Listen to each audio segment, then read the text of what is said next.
Bienvenue dans ces nouveaux deep dive. Vous savez, cette espèce de bouillonnement intérieur qu'on ressent parfois. Cette tension ou une fatigue, une tristesse même, sans raison évidente. Surtout quand on a l'impression de beaucoup donner, de se vider un peu. Notre source aujourd'hui, c'est un e-book. Retrouvez votre sérénité. Il parle justement de ça.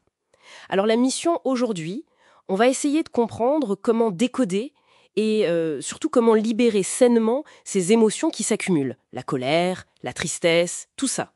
Bon, décortiquons ça. Comment cet e-book nous propose d'approcher ces ressentis qu'on voit souvent comme négatifs? Oui, alors l'idée de base du livre, c'est vraiment de changer notre regard. Ces émotions difficiles, comme vous disiez, la colère, la tristesse, elles ne sont pas mauvaises en soi. L'auteur les voit plutôt comme des messagères, des signaux importants en fait. La colère, par exemple, elle pourrait nous dire qu'une limite a été franchie, ou qu'un besoin n'est pas respecté, ou qu'on perçoit une injustice. Et la tristesse, elle signale une perte peut-être, une déception, un besoin de réconfort, de prendre un temps pour soi. Des messagères, d'accord, je vois. Mais qu'est-ce qui se passe si on choisit d'ignorer ces messages? Si on les met à côté, quoi, parce qu'on se dit, faut pas se laisser aller, ce genre de choses. C'est quoi le risque de refouler d'après le livre? C'est là que ça devient problématique. Parce que refouler, ça ne fait pas disparaître l'émotion. Pas du tout. Elle reste là, à l'intérieur, et elle crée une tension. Une pression constante. Ce qui est fascinant ici, c'est l'image qu'utilise l'e-book. Celle de la cocotte minute. L'énergie s'accumule, et s'il n'y a pas de soupape, elle finit par sortir, d'une manière ou d'une autre. Souvent de façon détournée et moins contrôlée. Cette pression interne, elle cherche une issue. Forcément. Et cette issue, le livre suggère qu'elle peut être physique. Si on n'arrive pas à mettre des mots, c'est le corps qui prend le relais. Qu'est-ce qu'il dit là-dessus, sur ces manifestations? Tout à fait. Le corps devient une sorte de scène pour ces émotions muettes. Pour la colère rentrée, par exemple, l'e-book mentionne pas seulement l'irritabilité, mais aussi des symptômes physiques, parfois surprenants. Des douleurs qui reviennent tout le temps, le dos, la tête, des problèmes de peau, type eczéma, cette sensation de gorge serrée, voire même des infections, comme des cystites, ou des raideurs, de l'arthrose presque, comme si le corps exprimait une rigidité face à la frustration. Ah oui, quand même. Et pour la tristesse qui n'est pas exprimée, qui n'est pas vécue, ça pèse aussi. Physiquement, une fatigue persistante qui ne s'explique pas juste par l'effort, un manque d'énergie, une sensation de lourdeur. Les troubles digestifs aussi sont souvent liés. Le ventre est hypersensible à ce stress émotionnel qu'on n'a pas digéré, quoi. Donc oui, écouter ces signaux du corps, c'est un peu comme apprendre à lire les sous-titres de ce qui se passe en nous. D'accord. Le constat est clair. Ignorer nos émotions, ça a un coût. Mais alors, comment on fait pour ouvrir la soupape, mais de manière saine, constructive, sans tout faire exploser? Quelles sont les pistes concrètes que l'e-book propose? C'est là que ça devient vraiment intéressant. Oui, l'idée, c'est de prouver des exutoires, des moyens sains de laisser sortir. Pas de nier, mais de donner un espace d'expression. Et l'e-book met en avant deux outils assez directs, assez pratiques. Le premier a un nom un peu particulier, le vomito-écriture. Vomito-écriture. Ah oui, ça interpelle. C'est quoi exactement? Mais c'est une technique d'écriture très libre, sans aucun filtre. On prend un carnet qui reste juste pour soi et pendant quelques minutes, on écrit absolument tout ce qui passe par la tête.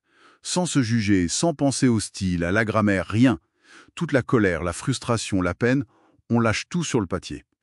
Et l'étape importante après, c'est de détruire symboliquement ce qu'on a écrit. On déchire la page, on la brûle, en sécurité bien sûr.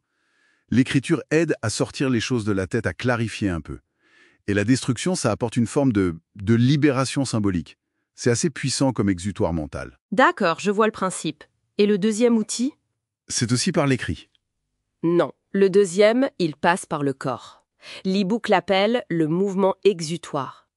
L'idée, c'est simple. Utiliser le corps pour libérer l'énergie de l'émotion qui est bloquée.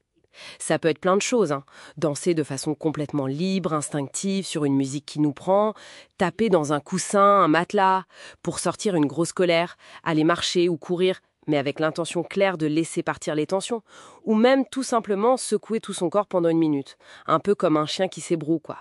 L'important, c'est de permettre à cette énergie de circuler, de se décharger physiquement. C'est vrai que ça a l'air accessible, mais on peut se sentir un peu Un peu bête au début, non, de faire ça. Est-ce que le livre parle de comment on intègre ça sans se juger? Ah ouais, tout à fait. Il insiste beaucoup sur l'importance de la bienveillance. Envers soi-même. C'est vrai que ça peut demander de dépasser une certaine gêne ou l'autocritique. L'invitation, c'est de s'offrir la même douceur, la même compassion qu'on aurait pour une amie qui souffre. De se rappeler qu'il n'y a pas de bonne ou de mauvaise façon de ressentir les choses. Et que s'autoriser ces exutoires, c'est prendre soin de soi, tout simplement. D'accord, donc ces techniques, c'est pour gérer au quotidien, c'est ça? Mais si le mal-être est plus lourd, si ça ne suffit pas? Oui, c'est un point crucial que la source aborde. Ces outils sont super pour la régulation de tous les jours, pour éviter que la fameuse cocotte minute n'explose. Mais, si la souffrance est vraiment intense ou très fréquente, si elle nous empêche de vivre normalement, ou si les symptômes physiques inquiètent, l'e-book rappelle que chercher de l'aide extérieure, un coach, un thérapeute, son médecin, c'est un signe de force, de lucidité. Ce n'est absolument pas une faiblesse. C'est juste reconnaître qu'on a besoin d'un coup de main plus spécialisé pour passer un cap difficile. Alors, qu'est-ce que tout cela signifie? Quel est le message à retenir? En résumé, je dirais que le message central de cet e-book, c'est que nos émotions, même celles qui sont inconfortables, elles sont précieuses. Ce sont des messages. Si on apprend à les écouter, à écouter aussi ce que notre corps nous dit, et si on trouve des moyens sains pour les laisser s'exprimer, alors petit à petit, on peut dénouer les tensions et retrouver plus de sérénité. C'est vraiment une question de rétablir un dialogue avec soi-même. Très clair. Et pour laisser nos auditeurs avec une dernière pensée, après ce deep dive, puisque le corps semble si bien enregistrer nos émotions inexprimées, quel serait le tout premier tout petit signal physique, peut-être une tension minuscule dans la nuque, un léger serrement dans la mâchoire, ou juste une sensation bizarre dans le ventre liée à une émotion, auquel on pourrait décider de prêter attention aujourd'hui, juste observer, avec curiosité, sans jugement, pour voir ce que cette petite sensation a peut-être à nous dire.